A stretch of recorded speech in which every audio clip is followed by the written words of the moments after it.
गुरु भगवान के शुक्राने हैं, गुरु भगवान को नमन है। राधे राधे भगवान जी। कुछ पॉइंट्स हैं जो कि हमारे एनर्जी को ड्रेन करते हैं, उन बातों से बचें। पहले है टेकिंग थिंग्स पर्सनली। हमारे लाइफ में कुछ भी होता है तो उसको हम बहुत पर्सनली ले लेते हैं और भावुक हो जाते हैं कि उसने मुझे ऐसे कह दिया, मेरे साथ ऐसे हो गया।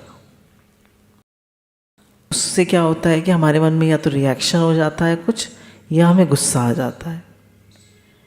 अब कोई भी जगह हम रहते हैं, या अगर हम देखें कि हम यहाँ मोहन निवास पे रहते हैं या अपने घर में रहते हैं, या हम एक कोई काम चला रहे हैं, दुकान चला रहे हैं, या एक कंपनी चला रहे हैं, तो वो एक यूनिट है।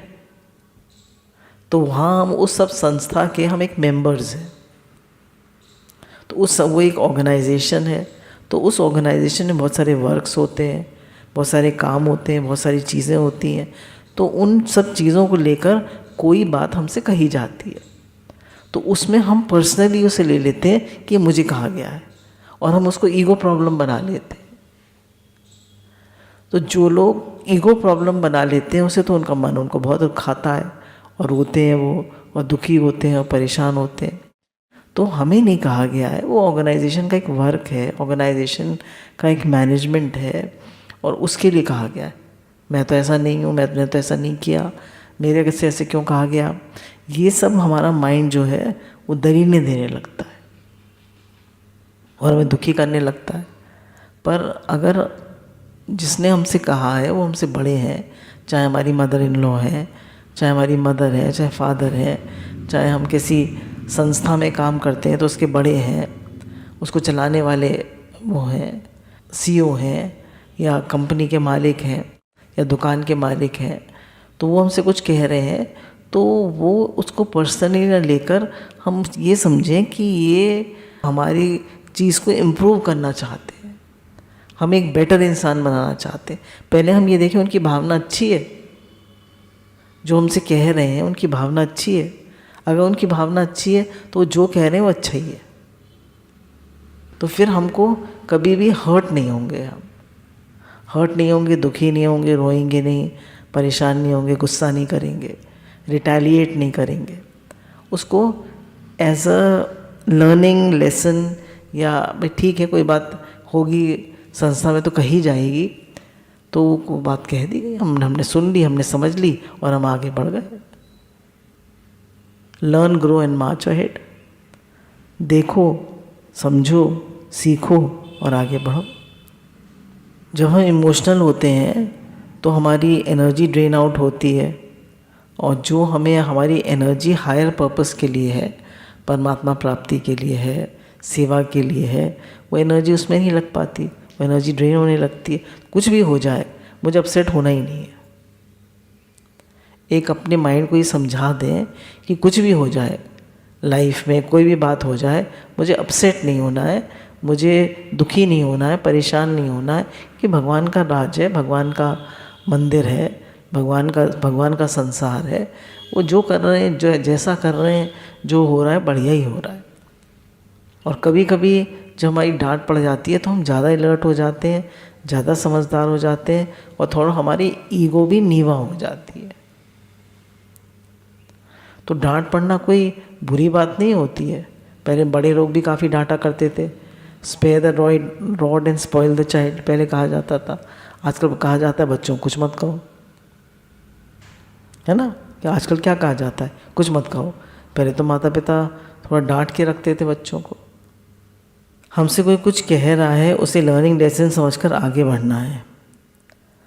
फिर गुरु हमको ये कहते हैं कि हमें कोई भी बात हो जाती है उसे लेट गो करना आना चाहिए। लेट गो करना मतलब उससे चीज़ों को पकड़ के नहीं बैठना चाहिए। थोड़ी देर पहले कुछ हुआ, उसको हमें छोड़कर आगे बढ़ जाना चाहिए। चीज़ें तो होती रहती हैं जीवन में, और होती रहेंगी, और होती रही हैं, और होती रहेंगी। हम सोचते हैं अब तो सब बहुत बढ़िया है, और उसी दिन कुछ ऐसा हो जाता है कि हमारा मन खराब हो जाता है। तो मन खराब नहीं करना है। किसी भी बात में मन खराब नहीं करना है, क्योंकि हम एक अपनी नेचर बना लेते हैं, हर्टफुल नेचर, तो हम बात बात पे हर्ट होते रहते हैं।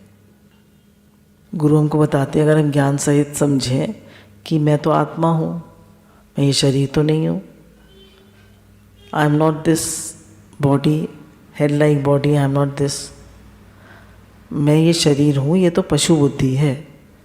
तो जो कुछ कहा जा रहा है वो आत्मा को कहा जा रहा है या शरीर को कहा जा रहा है? शरीर को कहा जा रहा है, ईगो को हर्ट हो रहा है। तो फिर मैं अपने ऊपर क्यों लगा रहा हूँ? मैं तो आत्मा हूँ, मैं तो भगवान का हूँ, भगवान मेरे हैं। अगर हम ज्ञान की दृष्टि से भी देखें तो भी हमें हर्ट नहीं होना चाहिए। Holding on to the past, इसका मतलब है कि पुरानी बातों को दिमाग में भरे रखना। जितनी भी जीवन में हमारी चीज़ें हुई, कुछ गुड इंसिडेंट्स, कुछ बैड इंसिडेंट्स, कुछ चीज़ें जो दुखी करने वाली थी, हम परेशान हुए, हमें दुख मिला, हमें अच्छी नहीं लगी वो चीज़ें, तो हमारा माइंड उन सब को पकड़ के बैठता है। Everybody has a sad story. हर एक व्यक्ति के पास एक सैड स्टोरी है। उससे कहो अपनी स्टोरी सुनाओ, तो सैड स्टोरी सुनाएगा या हैप्पी स्टोरी सुनाएगा? आप लोगों से कहा जाए अपनी स्टोरी सुनाओ, तो आप सैड स्टोरी सुनाएंगे या हैप्पी स्टोरी सुनाएंगे? Sad story. थोड़ी एक दो लाइन्स हैप्पी की बोलेंगे, फिर सैड पे आ जाएंगे। क्यों? क्योंकि हमारा माइंड जो है वो सैड चीज़ों को ज़्यादा पकड़ता है,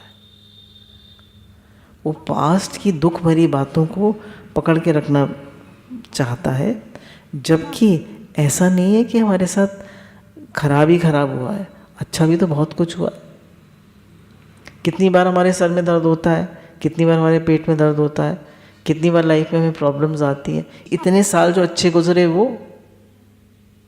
वो हम याद नहीं करते, उनका शुक्राना नहीं मानते।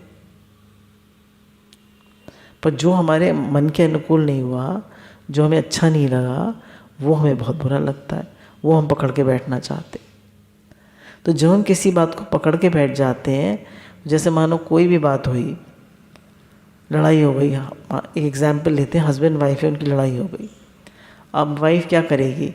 सब अच्छी अच्छी बातें याद करेगी या पुरानी बेकार बेकार बातें याद करेगी? पुरानी बातें, जब से शादी से होकर आई और आज तक की सारी बातें जिनसे दुख मिला सब याद कर ली। तो सारे मेमोरी में हमारे गुड मेमोरीज़ की हमने एल्बम नहीं बनाई है, हमने बैड मेमोरीज़ की एल्बम बना रखी है।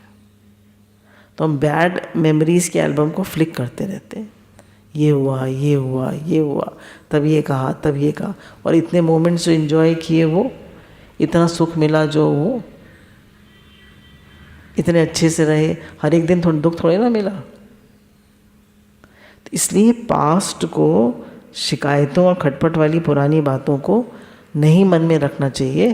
Forgive and forget and move ahead. जैसे ग्लास को हम थोड़ी देर पकड़ के रखते हैं तो थोड़ी हमें कोई फ़र्क नहीं पड़ता, पर उसी ग्लास को अगर हम बहुत देर तक पकड़े रहें तो हमें स्ट्रेस होने लगता है, और पूरे दिन पकड़े रहें तो हमारा हाथ सुन्न हो जाएगा और हिलेगा भी नहीं। ग्लास वही है। तो पास्ट की कोई भी बात को हम पकड़ के बैठेंगे तो वो एक नासूर बन जाएगा, हमें दुखी करेगा, हमें परेशान करेगा। तो यहाँ पे फिर यही बात आती है कि किसी भी चीज़ को पास्ट की हम अपने मन में ना रखें, एकदम उसको फॉरगिव एंड फॉरगेट करके आगे बढ़ें। ये सच्ची बात है कि एक लड़का हमारे सत्संगी का अमेरिका चला गया, तो उसका अमेरिका से मेरे पास फ़ोन आया कि मेरा किसी भी कंपनी में सिलेक्शन नहीं होता है। पहले इंटरव्यू में नहीं हुआ सिलेक्शन, उसका माइंड क्या कहेगा? मेरा सिलेक्शन नहीं होगा, मेरा सिलेक्शन नहीं होगा, मेरा सिलेक्शन नहीं होगा। तो अब क्या होगा? सिलेक्शन होगा। उसका माइंड पहले ही नेगेटिव हो जाता है। तो नेगेटिव हो जाने की वजह से माइंड वही पुरानी चीज़ रिपीट करता रहता है, जिसकी वजह से नई रिकॉर्डिंग नहीं होती, पॉजिटिविटी नहीं आती। तो अगर हम पास्ट को पकड़े रहते हैं तो पास्ट में वो भी बेकार की बातों को, कितने बच्चे होते हैं उनके माता पिता का शरीर शांत हो जाता है जब वो जन्म लेती है, माँ के जन्म लेने के टाइम माँ का शरीर शांत हो जाता है। पिता जो है वो दूसरी शादी कर लेते हैं और उन बच्चों को ठीक से कोई पाला नहीं जाता, उन्हें इग्नोर किया जाता है। कितने कितने बड़े बड़े संतों की वो पढ़ते हैं चरित्र, तो वो महान नहीं बने क्या? तुलसीदास जी के चरित्र पढ़ो, जो उनकी माँ जो थी उनका शरीर शांत हो गया जन्म के बाद ही। फिर चुनिया दाई थी, उसको उनको दे दिया उसको, तो उसका भी शरीर शांत हो गया। वो अपने गांव ले गई तो थोड़े दिन बाद फिर वो जंगल में जो उनके घर के पास गाय, उन्होंने कहा तो राक्षस है, सबको खा जाता है। पिता ने भी निकाल दिया कि मैं नहीं रखूँगा इसे, तो किसी ने नहीं रखा। तो पार्वती जी उनको खिलाने आती थी। कितना बचपन में दुख उन्होंने देखा। तो दुख दारू सुख रोग भया, तो दुख जो है वो दवा है, दारू मतलब दवा है, वो दिक्कत की बात नहीं है। दुख आता है तो आदमी राइज करता है, समझता है, सीखता है, वाइज बनता है। परेशान और दुखी होने के लिए दुख नहीं बना, हमें ऊंचा उठाने के लिए, वाइज बनाने के लिए, समझदार बनाने के लिए बना है दुख। तो पास्ट से हमें सीखना चाहिए कि मैंने क्या क्या मिस्टेक्स की जो मैं अब रिपीट ना करूं और लाइफ में आगे बढ़ूं, समझदार बनूं। फिर पास्ट जो है हमारे प्रेजेंट को भी ख़राब करता है। अगर हम पास्ट की कुछ बातों को लेके बार बार रिपीट करते रहें कि भाई वो ऐसा है, वो ऐसा है, उसने ऐसे कहा, उसने ऐसे किया, तो हम प्रेजेंट को भी ख़राब करते हैं। Every day is a new beginning. हर व्यक्ति से ऐसे मिले जैसे कि हम आज पहली बार मिल रहे हैं, तो उसको पुरानी बातों को होल्ड ऑन बिल्कुल ना करें। फिर एक इंग्लिश की कहावत भी है कि past brings tears, future brings fears and present brings cheers. Past की बातें जब भी याद करेंगे तो रोएंगे, फ्यूचर के बारे में सोचेंगे तो डर लगेगा, और प्रेजेंट मोमेंट पे रहेंगे तो खुश रहेंगे। प्रेजेंट में रहने से सब हो जाता है। प्रेजेंट में रहिए, भगवान के समर्पित रहिए। अभी जैसे मैंने फ़ोन किया था, आज भैया दूज है, तो एक भाई को फ़ोन किया था, तो वो कह रहे थे कि हमको, एक भाई का शरीर शांत हो गया था, तो वो भी करीब 70 साल के हैं, जो छोटे वाले हैं। तो बोले हमको आना था, तो ये लग रहा था कि एरोप्लेन पे कैसे जाएंगे, टैक्सी कैसे मिलेगी। रात को 3 बजे खबर आई थी, तो हमें लगा नहीं बस हमें जाना है। तो बोले टैक्सी भी मिल गई, प्लेन का टिकट भी मिल गया, और हमने 3 बजे में खबर मिली और हम लोग 10 बजे दिल्ली में थे। बोले हमने कहा जैसे भगवान कराएंगे वैसे हो जाएगा। तो जब हम कुछ भी नहीं सोचते हैं, ना आगे का ना पीछे का, और भगवान के समर्पित होकर चलते हैं, तो भगवान सब संभाल करते हैं। और हम ज़्यादा सोचते हैं पास्ट में ऐसे हुआ था, तब उसने ऐसे किया था, वो ऐसा है, वो ऐसा है।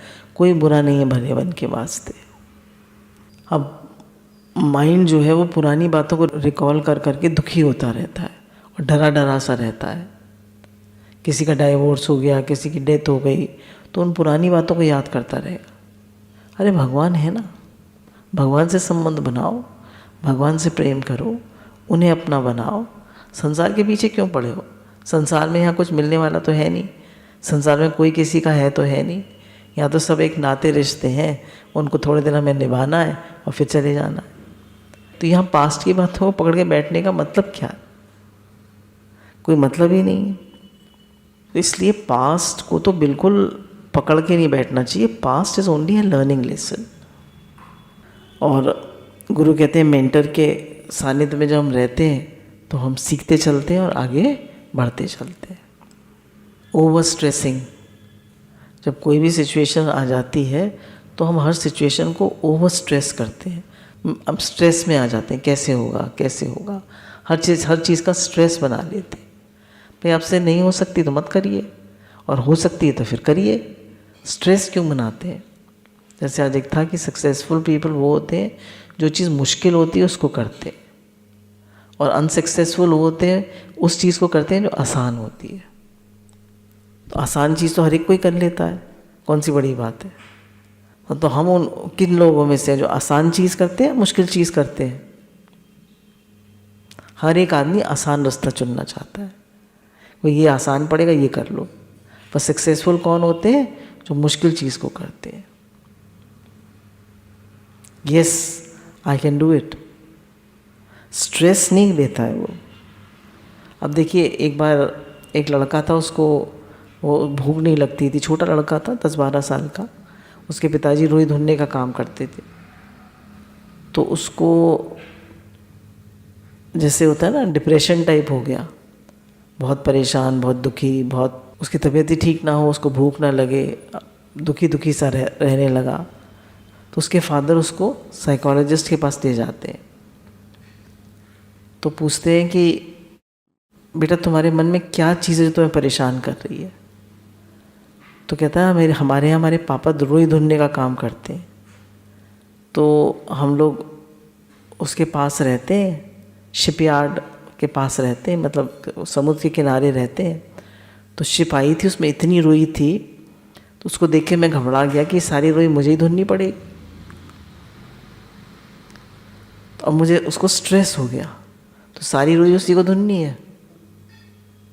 वो तो बहुत सारे लोग लेंगे उस रुई को धुनेंगे, पर हमारा मन है ना, वो हमें डराता रहता है, सारा काम मुझे ही करना पड़ेगा। भगवान तो कुछ करेंगे नहीं, भगवान तो कराने वाले हैं नहीं, सब मुझे ही करना है। तो कोई भी काम आता है तो हमारा मन घबरा जाता है। पर जब हम भगवान का आधार लेते हैं कि भगवान कराने वाले हैं, भगवान कराएंगे, भगवान की कृपा से हो रहा है, आज दिन तक उन्होंने सब कराया, ये भी वही कराएंगे, तो इतना स्ट्रेस। और हम देखते हैं present fears are less than horrible imaginings. जो हमारा माइंड सोचता है वो ज़्यादा डरावना होता है, और जब हम उस चीज़ को करने लगते हैं तो बहुत आसान होती है ना। तो ये शेक्सपियर की लाइन्स है, that present fears are less than horrible imaginings. Present के जो फियर हैं वो बहुत लेस होते हैं, कम होते हैं, और जो हमारा माइंड सोचता है, हॉरेबल इमेजिनिंग्स जो है वो बहुत ज़्यादा होती है। जो हम इमेजिन करते हैं वो बहुत ज़्यादा होता है। आजकल तो ये बहुत कॉमन वर्ड हो गया है, बहुत स्ट्रेस है, बहुत स्ट्रेस है, बहुत स्ट्रेस है। बच्चे भी बड़ों को देख के सीख लेते हैं। तो इस वर्ड को तो बोलना ही नहीं है हमें, बहुत स्ट्रेस है, बहुत स्ट्रेस है, बोलना ही नहीं है इस वर्ड को। कहते भगवान की कृपा से सब हो जाए।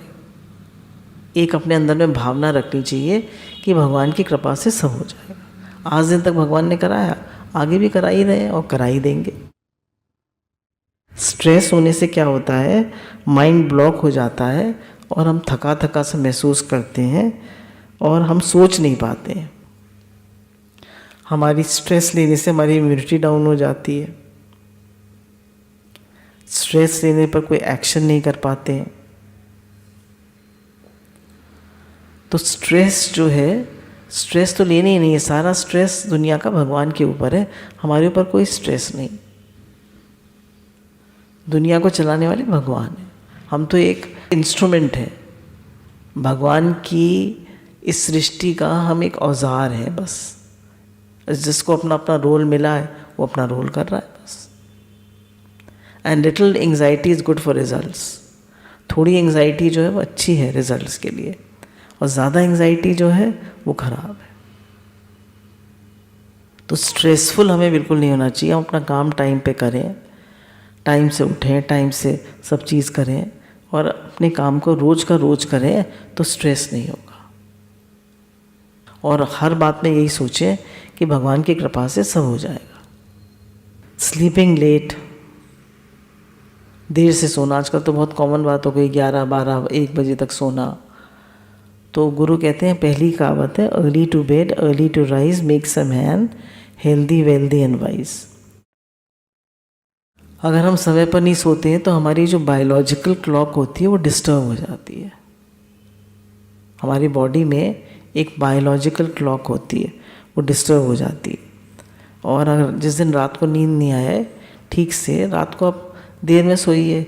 अब कुछ लोग होते हैं, देखिए उनकी नींद बहुत कम होती है, वो 4-5 घंटे सो के काम चला लेते हैं, 5 घंटे में उनकी नींद पूरी हो जाती है। यहाँ कई लोग हैं ऐसे। कुछ की 6 घंटे में पूरी हो जाती है, कुछ की 7-8 घंटे में भी नहीं पूरी होती। तो जब हम साधक हैं, भक्त हैं, तो हमें बहुत ज़्यादा नींद लेने की ज़रूरत, थोड़ी थोड़ी धीरे धीरे अपनी नींद लेने की ज़रूरत को कम करते जाना चाहिए, है ना।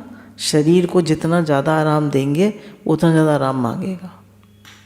जो लोग देर से सो के उठते हैं उनके सब काम जैसे कहते हैं ना बिछड़े रहते हैं, कोई काम टाइम से नहीं होता। और जो लोग टाइम से सुबह जल्दी उठ जाते हैं उनके सब काम टाइम से हो जाते हैं। कई लोग हैं वो 4 बजे उठ जाते हैं। अगर आप 10 बजे सो जाएंगे तो आप 4 बजे उठ जाएंगे, 9 बजे सो जाएंगे तो 4 बजे उठ ही जाएंगे बिल्कुल। इसलिए जल्दी सोना जल्दी उठना जो है वो हेल्थ के लिए बहुत अच्छा है।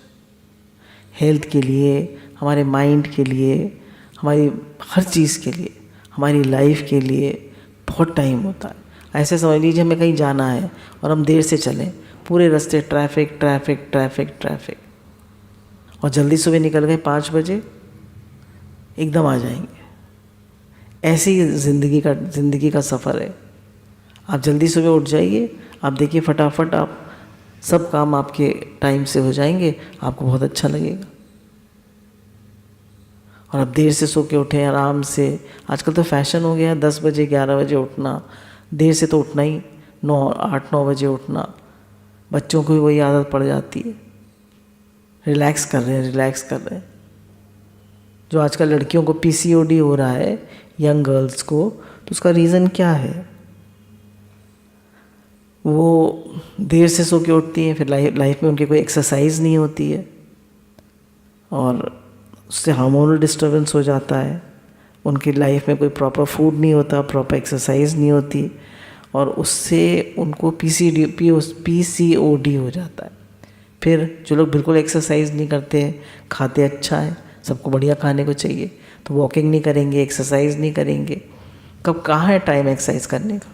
भाई 9 बजे आप उठेंगे तो कहाँ है आप एक्सरसाइज करेंगे? कब भजन करेंगे? क्या करेंगे? कुछ कर ही नहीं सकते, बस टाइम ही नहीं। लेट से लेट आप 6 बजे उठ सकते हैं, और सबसे अच्छा है 4 और 5 के बीच में उठ जाए। लेट सोने से हमारी पाचन शक्ति खराब हो जाती है।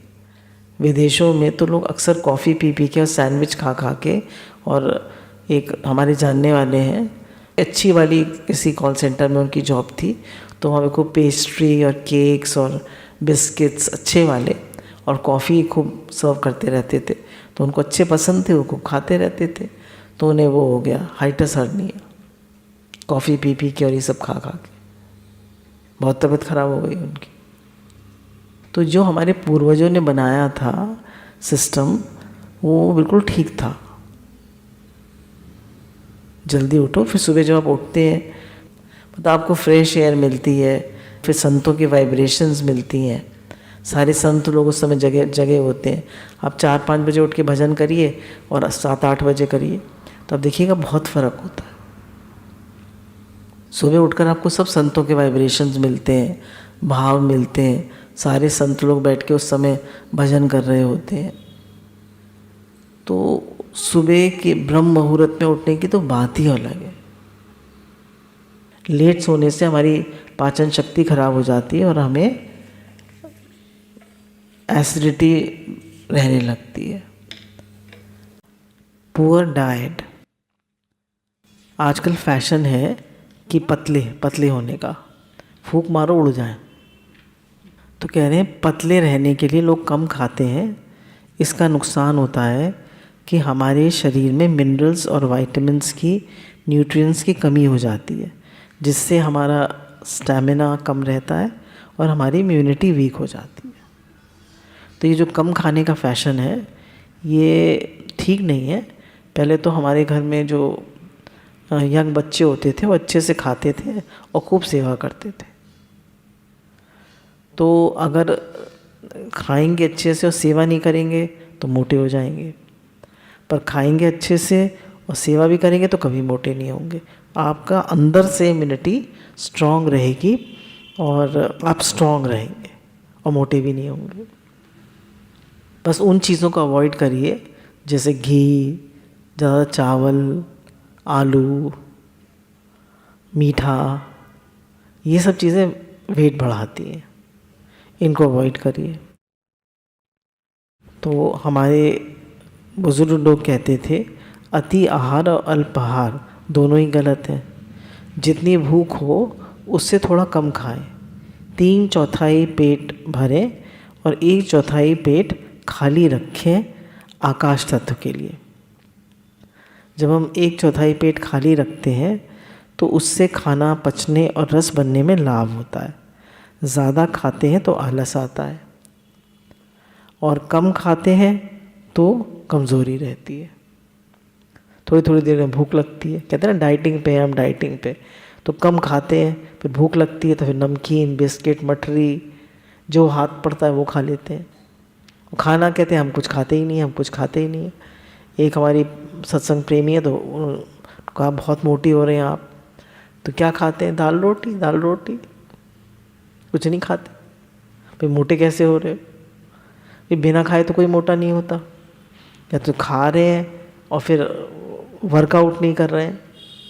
और एक अभी लेटेस्ट जापानीज़ रिसर्च में ये बात पता लगी कि जितने भी जिम और ये सब चीज़ें जो थी ये अमेरिका से इंट्रोड्यूस हुई।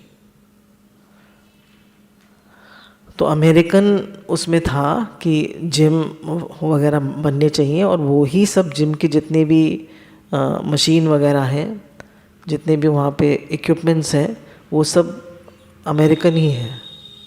इंडिया में बनने लगे धीरे धीरे ट्रेडमिल और ये वो सब, पर ये इंट्रोड्यूस अमेरिका से ही हुआ। और अमेरिकन जितने मोटे मोटे होते हैं, और जापानीज़ जो है वहाँ पर फैशन नहीं है जिम करने का, वहाँ फैशन है वॉक करने का। तो बोले एक एक आदमी जो है 20-20 किलोमीटर चल लेता है, 15-15 किलोमीटर चल लेता है। तो जापानीज़ जो है वो कभी मोटे नहीं होते, वो पतले होते हैं, और उनकी लॉन्गेविटी भी बहुत ज़्यादा होती है। उनकी लॉन्गेविटी जो है, एक फैमिली जो थी वो 121 गाना करके कोई वहाँ पे वो है, एक क्लैन है जिसकी लाइफ एक्सपेक्टेंसी 140 ईयर्स तक है। तो उनसे पूछा गया कि भाई आपकी इतनी लंबी आयु कैसे है? तो उन्होंने कहा कि स्पिरिचुअलिटी, गुड रिलेशनशिप्स, घर में लड़ाई झगड़ा नहीं, बिल्कुल प्रेम से रहते हैं, अच्छी diet, exercise, love and spirituality. हाँ, लिफ्ट भी नहीं होती जापान में, सीढ़ियाँ खुद चढ़ो खुद उतरो। तो वो लोग ऐसे कहते हैं वॉक करो, सीढ़ियाँ चढ़ो उतरो, और इस टाइप से कहते हैं, मशीनों पे वर्क करने को नहीं कहते हैं ज़्यादा। और गुरु हमको ये बताते हैं कि कोशिश करनी चाहिए कि सीजनल फ्रूट्स और वेजिटेबल्स ही खाएं। जैसे आजकल अमरूद बहुत आ रहा है, पपीता आ रहा है, केला आ रहा है, सब सीजनल सब्जियां, गाजर, मूली, टमाटर, गोभी, फूल गोभी, पत्ता गोभी, मेथी, पालक, बथुआ, ये सब खाएं। साग, मक्के की रोटी, बाजरा, सब सीजनल चीज़ें, ये सब खाएं। तो सीजनल चीज़ें खाने से एक तो हमें पूरे विटामिन्स और मिनरल्स मिलते हैं, और अंदर में एक शक्ति रहती है, और सस्ता भी होता है सीजनल फ्रूट वेजिटेबल्स। और हमारे घर में जो भी प्रसाद बनता है वो थोड़ा थोड़ा सब खाएं। इससे हमारा डाइजेस्टिव सिस्टम को आदत पड़ी रहती है सब कुछ डाइजेस्ट करने की। जैसे हम मानिए छोले नहीं खाते, राजमा नहीं खाते, हमें गैस हो जाती है। तो गुरु कहते हैं छोटी सी कटोरी, इतनी इतनी सी कटोरी ले लो, छोटी छोटी, उसमें थोड़ा थोड़ा ज़रूर खाना शुरू करो।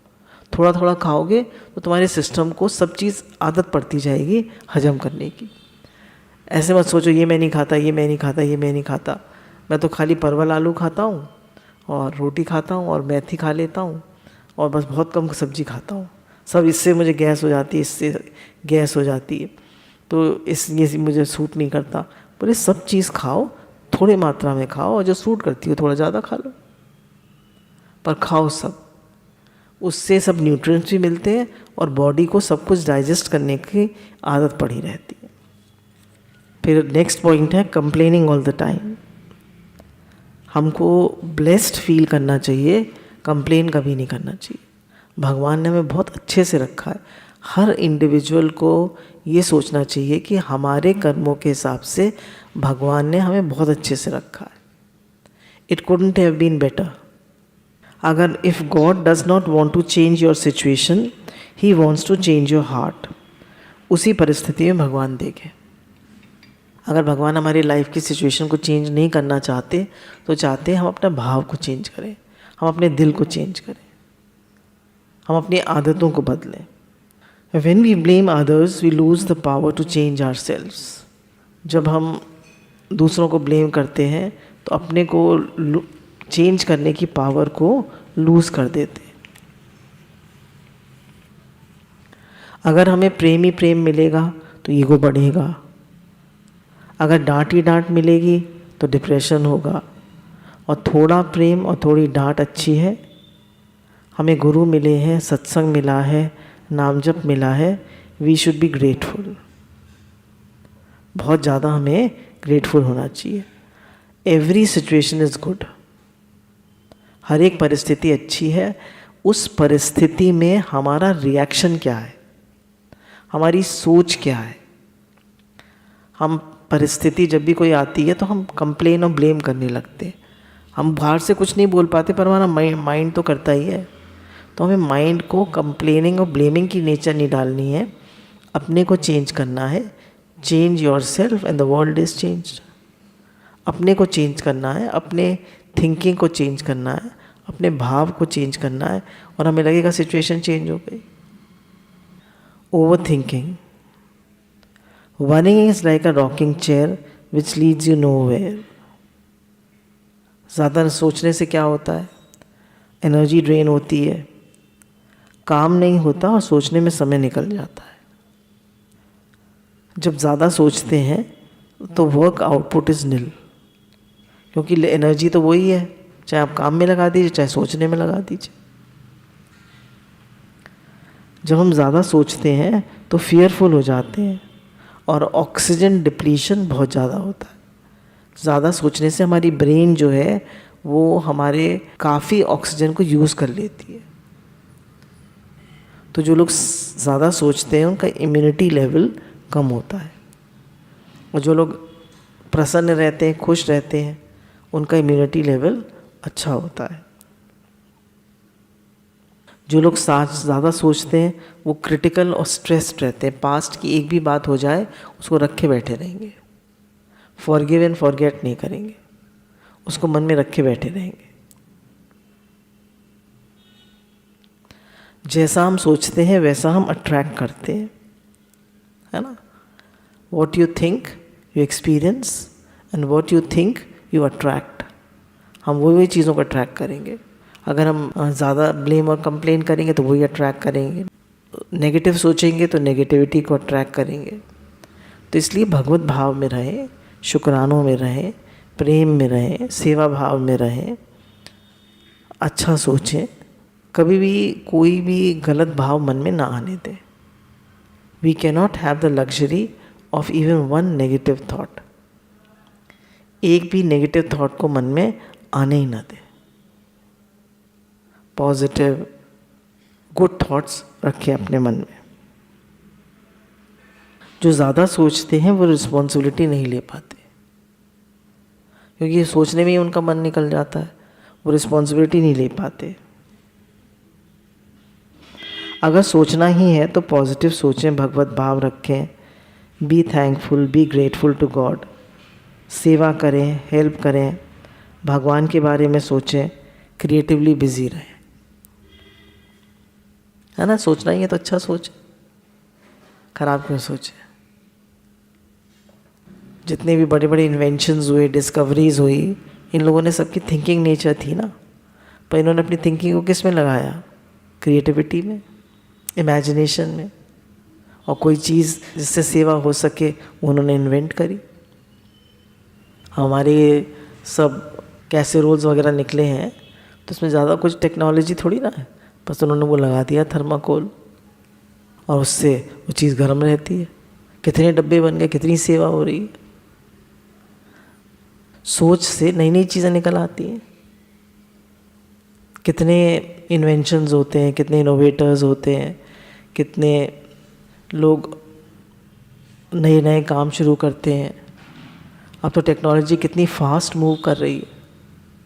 तो लोग कुछ सोचते हैं, सोचते तो बहुत लोग हैं, पर अपने आइडिया को इम्प्लीमेंट नहीं कर पाते, है ना। सोचा हो छोड़ दिया, सोचा हो छोड़ दिया, करते नहीं है। ज़्यादा सोचने वाले को कुछ काम में लग जाना चाहिए, जैसे अलमारी साफ़ करना, गेम्स खेलना, कुछ भी करो पर मन से मिलकर मत बैठो। गीता भगवान कहते हैं मन आता है उसके साथ मिलकर मत बैठो।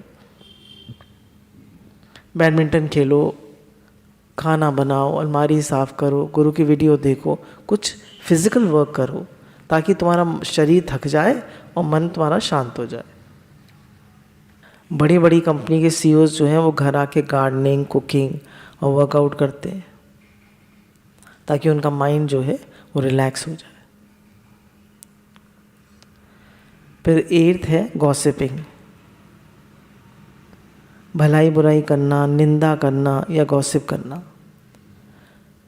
हमारे मन में देखिए, जब कोई हम हर्ट हो जाते हैं तो हम ज़रूर कुछ ना कुछ बोलते हैं, है ना। तो भलाई बुराई करने से, गॉसिप करने से वो चीज़ और पक्की होती है और हमारा मन खराब होता है। हमें आदत पड़ जाती है भलाई बुराई करने की, गॉसिप करने की। निंदा करने से, दूसरे की बुराई करने से हमारे पुण्य क्षीण होते हैं और कर्म बनते हैं। तो भक्ति भी नहीं कर सकता निंदा करने वाला। भाई भगवान देख रहा है तो कैसे बुराई करेगा। तो किसी फिलोसफर ने कहा भी है, great minds discuss ideas, average minds discuss events and small mind discuss people. अब गॉसिपिंग का नुकसान क्या है? समय बर्बाद होता है। जिसकी बुराई करते हैं उसके पाप कर्म हमारे खाते में आ जाते हैं। हमने किसी की बुराई करी तो उसके जो पाप हैं वो हमारे खाते में आ जाएंगे और हमारे पुण्य ले जाएगा। तो बुराई तो कान पकड़ लें, कभी किसी करनी ही नहीं है। स्वामी राम सुखदास जी कहते हैं कि बुराई जो है, बुराई का त्याग करने से अच्छा ही स्वतः आती है। अगर हम बुराई का त्याग कर दें, मुझे किसी की निंदा नहीं करनी, चुगली नहीं करनी, किसी को गलत नहीं समझना, किसी गलत नहीं बोलना, किसी के बारे में गलत नहीं सोचना, तो आप अच्छे सोते बन जाएंगे। आप अच्छाई तो करते हैं पर बुराई का त्याग नहीं करते, है ना। अच्छाई तो करते हैं आप पर बुराई का त्याग नहीं करते, तो आप अच्छे बन ही नहीं पाते। निंदा सुनने वाले के कहने वाले से ज़्यादा कर्म बनते हैं। He is a brave man who can say no. Topic change कर दीजिए, कह दीजिए प्लीज़ मुझे मत सुनाओ, मुझे मेरा मन खराब होता है, उठ जाइए वहाँ से। क्यों सुने हम किसी की निंदा?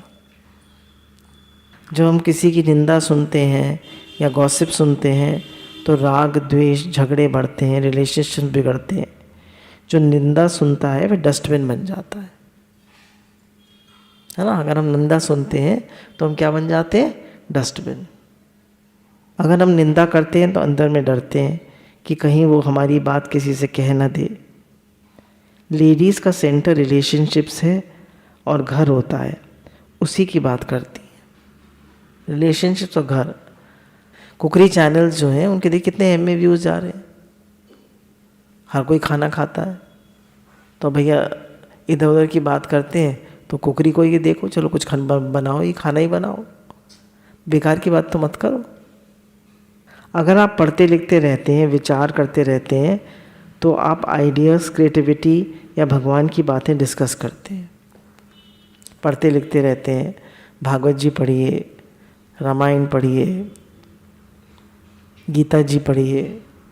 एक किसी ने बताया कि हमारे घर के पास 2 लोगों का शरीर शांत हुआ, तो जो पति थे वो तो रामायण पढ़ा करते थे, तो अंत समय तक वो रामायण के श्लोक बोलते हुए गए, उसकी चौपाइयाँ बोलते हुए गए। और जो उनकी पत्नी थी वो घर के काम में रहती थी, तो वो यही कहती, 2 बजे उठ जाती थी, रात को उनकी नींद खुल जाती थी, अब मैं क्या काम करूं। उन्हें कुछ करने को चाहिए था, देखो कौन आया, देखो वो आ गई, सेवादारी आ गई, देखो वो आ गया, वो आ गया, वो यही सब करती रहती थी।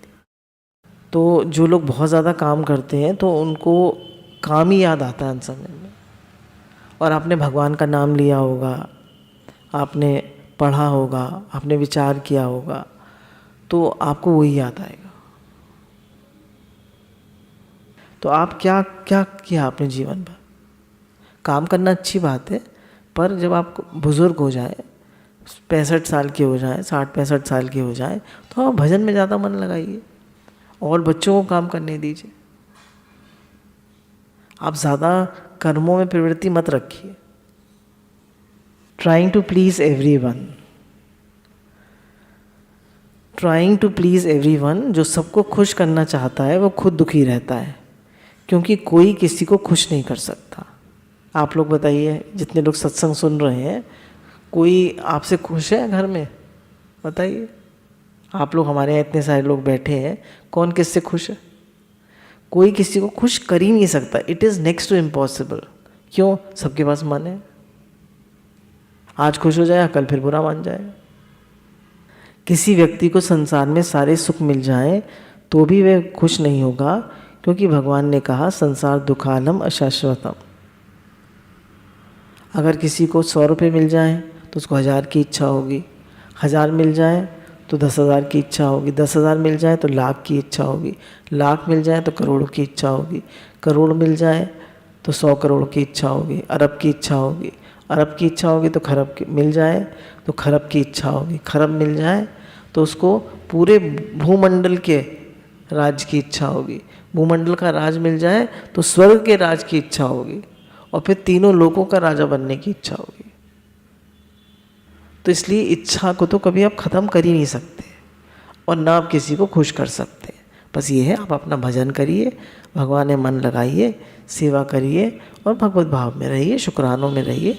किसी का बुरा मत करिए, बुरा मत सोचिए, बुरा मत कहिए और बुरा भाव मत रखिए। ये तो हम कर सकते हैं सब। हम किसी को खुश तो नहीं कर सकते, पर बुराई का त्याग तो कर सकते हैं। अपोलो में हम लोग जब रहे थे थोड़े दिन अपोलो में, तो एक वार्ड बॉय था जो सेवा करता था और अच्छे से करता था सेवा, और बोलता था जय भोलेनाथ, जय भोलेनाथ। सेवा करता था और फिर बोलता था जय भोलेनाथ। तो कहा कि भाई तुम तो बड़े भगवान के भक्त हो, बहुत अच्छे हो। बोले नहीं, मैं जो भी काम करता हूँ मैं अपनी खुशी के लिए करता हूँ, मैं किसी को खुश करने के लिए नहीं करता, क्योंकि आप किसी को खुश कर ही नहीं सकते। जो सबको खुश करने के चक्कर में रहता है वो खुद दुखी हो जाता है, और जो सबको खुश करने के चक्कर में रहता है उसकी अपनी थिंकिंग, अपनी इंडिविजुअलिटी सब खत्म हो जाती है, सप्रेस हो जाती है। क्यों?